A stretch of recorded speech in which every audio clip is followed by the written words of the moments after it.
تبدیلی سرکار کو یا بالفاظ دیگر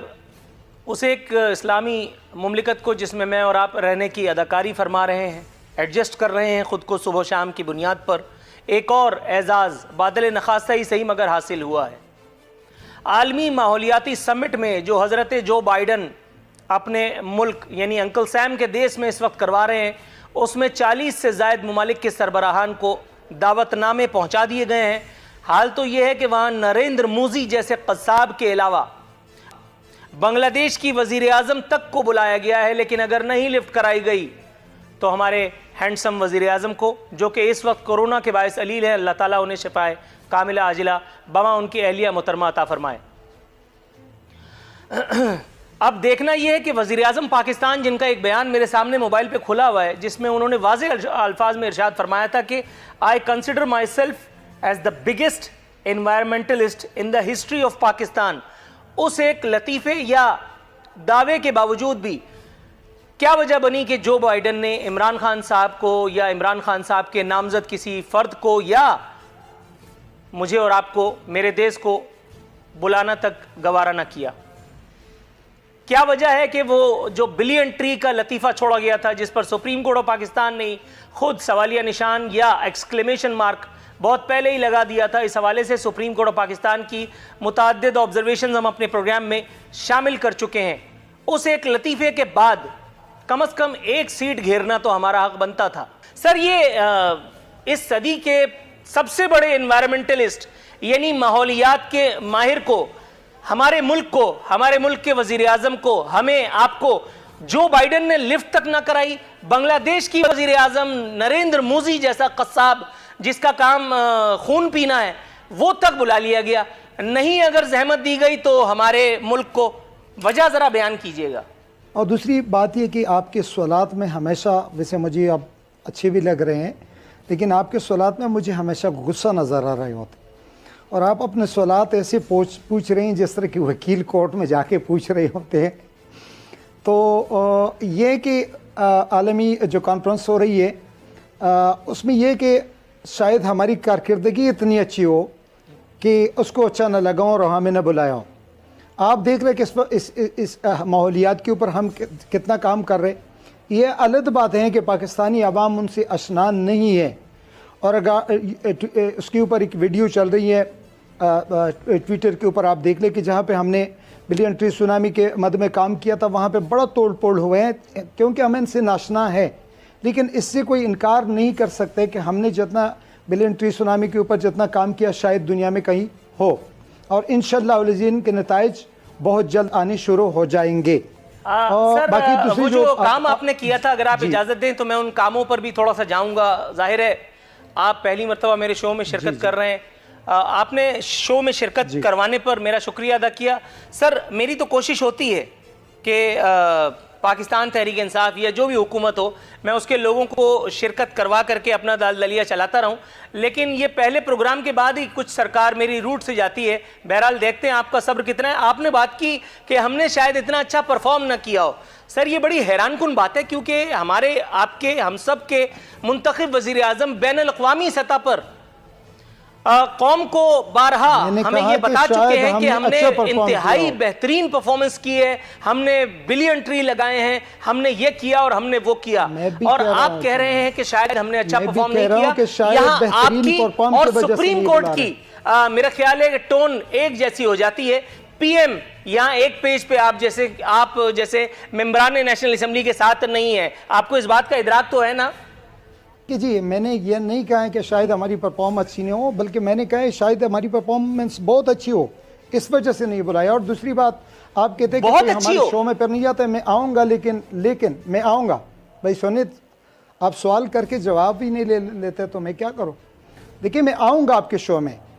لیکن سوال یہ ہے کہ آپ نے بھی ایک تجزیہ نگار اور اینکر بن کے سوال پوچھ لینا۔ یہ اگر اس طرح اب جس انداز سے آپ پوچھ رہے ہوتے ہیں تو پھر پی ایم ایل این اور پیپلز پارٹی کو بلانے کی کیا ضرورت ہے؟ تو میرے خیال میں آپ اس کے اسپوک پرسن کی جگہ بیٹھ جائیں اور کسی نیوٹرل صحافی کو بٹھا دیں۔ اچھا، نیوٹرل صحافی کی ڈیفینیشن ذرا بتائیں گے سر؟ میں تھوڑا سا موضوع سے میرا خیال ہے ہٹ جاتے ہیں، ہم لوگ اسے آخری پروگرامی تصور کرتے ہیں۔ نیوٹرل صحافی کیا ہوتا ہے؟ وہ جو اپنے پروگرام کا آغاز تبدیلی کا نعرہ لگا کر کے کرے، نواز شریف کو گالیاں بک کر کے کرے، آصف علی زرداری کو لان تان کر کے کرے، حضرت عمران احمد خان نیازی رحمت اللہ علیہ کر کے کرے، وہ جو آپ نے ایک پھلجڑی کو کسی چینل پہ بٹھا رکھا ہے پرائم ٹائم سلاٹ پر، وہ جو آپ نے ایک باقاعدہ کچھ چینلز کو گود لے رکھا ہے جن کی صبح اور شام عمران خان کی مدد اور پاکستان پیپلز پارٹی اور نون لیگ کو مغلظات بک کر کے ہوتی ہے، اسے آپ صحافت کہتے ہیں؟ حضرت اگر آپ اسے صحافت کہتے ہیں تو پھر میرا خیال ہے آپ کا انتخاب یقیناً غلط ہے۔ آپ جب تک کفِ افسوس ملیے میں آپ تک دوبارہ آتا ہوں، دوسرے مہمانوں سے بھی ذرا چونچ لڑا لوں نا۔ میں یہ پوچھنا چاہ رہا تھا کہ انوائرمنٹلسٹ ہونے کا دعویٰ بھی کیا، الحمدللہ ثم الحمدللہ گل ظفر خان صاحب کے دعوے کے مطابق ہم نے ایکسیپشنلی ویل کارکردگی کا مظاہرہ بھی کیا، تاہم یہ جو بائیڈن کی بصارت کی کمزوری سمجھی جائے کہ اس نے پاکستان کو اس ایک عالمی سمٹ میں شرکت کا موقع نہ دیا جہاں نریندر مودی جیسا قصاب اور بنگلہ دیش کی ایک نام نہاد وزیر اعظم بھی جو ہے وہ انوائٹ کی گئی ہیں۔ سر اس معاملے پر آپ کی ماہرانہ رائے؟ اب جہاں تک جو آپ نے کلائمیٹ سمٹ کی بات کی، دیکھیں اس کے اندر صرف انڈیا اور بنگلہ دیش سے مہمانوں کو نہیں بلایا گیا، وہاں پہ چھوٹے چھوٹے ملک بھوٹان جیسے جو ملک ہیں ان کو بھی نمائندگی کا حق دیا گیا ہے، اور ہمارے وزیر اعظم صاحب جو انوائرمنٹلسٹ اپنے آپ کو کہلاتے ہیں، آپ نے بالکل ٹھیک کہا، وہاں پہ ان کو مدعو نہیں کیا گیا، جو کہ ایک افسوسناک میرے خیال سے ہمارے ملک کے لیے ایک لمحہ فکریہ ہونا چاہیے۔ پر عارفین صاحب جو گزارش ہے نا میری آپ سے وہ یہ ہے کہ دیکھیں دنیا کے اندر ان لوگوں کی عزت کی جاتی ہے، ان لیڈران کی عزت کی جاتی ہے جو اپنے رویے کے ساتھ نہ صرف ملک کے اندر عزت کماتے ہیں پر اس کے ساتھ ساتھ دنیا کے اندر اپنی پرفارمنس اور اپنے سٹیچر کے تھرو اپنی کوالٹیز کو منواتے ہیں۔ انفارچونیٹلی ابھی آپ پاسٹ میں دیکھیں تو دنیا کے اندر اس قسم کے بڑے لیڈران آئے ہیں، بڑے بڑے ملکوں کے اندر ایسے طاقتور حکمران آئے ہیں جن کو دنیا نے اپنے پاس کبھی مدعو کرنے کی تکلیف نہیں کی۔ آپ جو ڈونلڈ ٹرمپ صاحب کی جو ابھی پچھلے 4 سال جو حکمرانی امریکہ کے اندر خود رہی ہے، جب وہ دنیا کے اندر ٹریول کرتے تھے تو ان کے اپنے ذاتی کانڈکٹ کی وجہ سے آپ نے نہیں دیکھا کہ دنیا کے اندر کس وارمتھ کے ساتھ یا لیک آف وارمتھ کے ساتھ ان کو ریسیو کیا جا سکتا تھا۔ تو گزارش یہ جو لوگ نفرتیں بیچتے ہیں، لوگوں کو سمیٹنے کی قوت نہیں رکھتے، اداروں کو اپنے مخالفین کی آوازیں بند کرنے کے لیے استعمال کرتے ہیں، کبھی ایف آئی اے کے ڈی جی کو بلا کے تنگ کرتے ہیں، تو یہ ساری کی ساری جو چیزیں ہیں دنیا کے اندر انٹرنیشنل پریس کے اندر کور ہوتی ہیں، اور جب آپ کی ریزیومے یا گیسٹ لسٹ بنائی جاتی ہے تو ملک دیکھتے ہیں کہ آپ جس لیڈر کو اپنے پاس بلانے جا رہے ہیں اس کا اپنے ملک کے اندر کیا مقام ہے، اس کا دنیا کے اندر اس کی جو ہیومن رائٹس کی جو مجھے تھوڑا سا توقف کی استدعا کرتے ہوئے یہ ساری جو چیزیں ہوتی ہیں ان کو رائٹ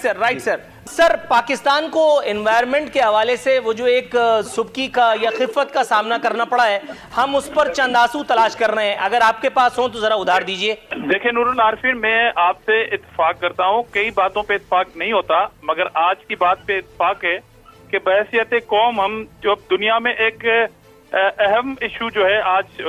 انوائرمنٹ کا ہے، تو اس میں ہماری کوئی پلاننگ نظر نہیں آتی، اور ایک ایسی حکومت جو سابقہ حکومت پہ لعنت ملامت کرتی ہوئی، ان کو چور چور، ان کو ڈاکو ڈاکو کہتے آئی، اور جو تبدیلی کا جھانسا اور خواب دکھاتے آئی، وہ خواب شاید